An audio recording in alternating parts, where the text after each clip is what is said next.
تاج محل مغل طرز تعمیر کا عمدہ نمونہ ہے۔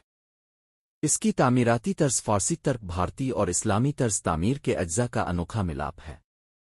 1983 میں تاج محل کو اقوام متحدہ کے ادارہ برائے تعلیم، سائنس اور کلچر نے عالمی ثقافتی ورثے میں شمار کیا۔ اس کے ساتھ ہی اسے عالمی ثقافتی ورثہ کی جامع تعریف حاصل کرنے والی بہترین تعمیرات میں سے ایک بتایا گیا۔ تاج محل کو بھارت کے اسلامی فن کا عملی اور نایاب نمونہ بھی کہا گیا ہے۔ یہ تقریباً 1648 میں مکمل تعمیر کیا گیا۔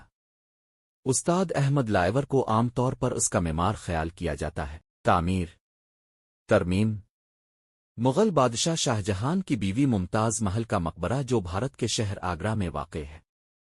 کہا جاتا ہے کہ عیسیٰ شیرازی نامی ایک ایرانی انجینئر نے اس کا نقشہ تیار کیا تھا، لیکن بادشاہ نامے میں لکھا ہے کہ خود شاہ جہاں نے اس کا خاکہ تیار کیا۔ یہ عمارت 1632 سے 1650 تک کل 25 سال میں مکمل ہوئی۔ اس کی تعمیر میں 4.5 کروڑ روپے صرف ہوئے اور 20,000 معماروں اور مزدوروں نے اس کی تکمیل میں حصہ لیا۔ تمام عمارت سنگ مرمر کی ہے۔ اس کی لمبائی اور چوڑائی 130 فٹ اور بلندی 200 فٹ ہے۔ عمارت کی مرمری دیواروں پر رنگ برنگے پتھروں سے نہایت خوبصورت پچ کاری کی ہوئی ہے۔ مقبرے کے اندر اور باہر پچ کاری کی صورت میں قرآن شریف کی آیات نقش ہیں۔